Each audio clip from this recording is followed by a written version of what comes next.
Hi, I'm Eric Bejarano, and this summer I worked with Dr. Joy Lincoln on a project where we analyzed the TGF-beta pathway in pulmonary vein stenosis. So PVS is a serious condition that is characterized by the progressive reduction in the size of the lumen of one or more of the pulmonary veins.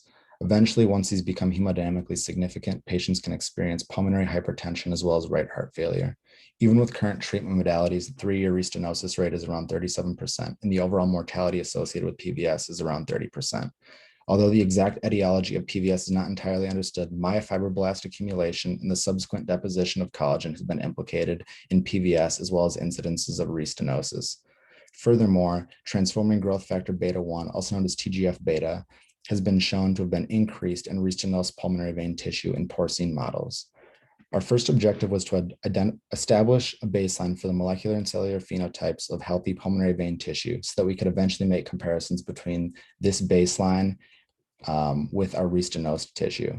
Furthermore, one of the physicians here at MCW noted that relative to the pulmonary vein, the superior vena cava does not experience restenosis at nearly the same rates. And we wanted to investigate the structural and molecular differences between the two to explain that phenomenon.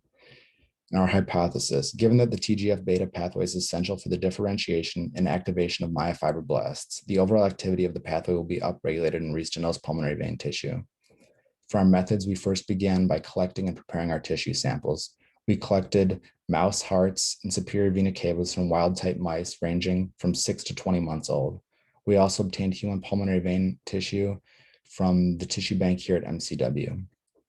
We then sectioned and embedded our tissue in paraffin before mounting it on slides. We then utilized H&E or hemotoxin and eosin staining to identify the relevant anatomy. For a histological analysis, we utilized immunofluorescence as well as pentachrome staining. For our results, in the first column, you can see the human pulmonary vein. In blue, you can see the nuclei. In red, the VE cadherin, which is a marker for endothelial cells. Although it's difficult to appreciate on this image, it would be a single line of endothelial cells lining the vessel. And then for the alpha SMA, that's staining the smooth muscles surrounding the vessel. On the bottom for the pentachrome stain, you can see nuclei and elastic fibers stained black, muscle fibers stained red, collagen fibers in yellow, mucins, which are not really present, in blue-green, and then fibrins in intense red. Again, for the mouse pulmonary vein, you can see a clear endothelial layer stained red by the VE cadherin lining the lumen of the vessel, surrounded by alpha SMA and the smooth muscle cells in green.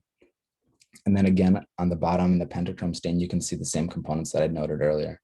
Then lastly, for the mouse superior vena cava, you can see a faint red line representing the VE cadherin in the endothelial cells, and then faint green staining on the outside representing the alpha SMA and the smooth muscle cells. So based on this preliminary data, I believe that we have successfully developed the tools to characterize the molecular and cellular phenotypes of healthy pulmonary veins in both mice and humans, as well as the superior vena cava in mice.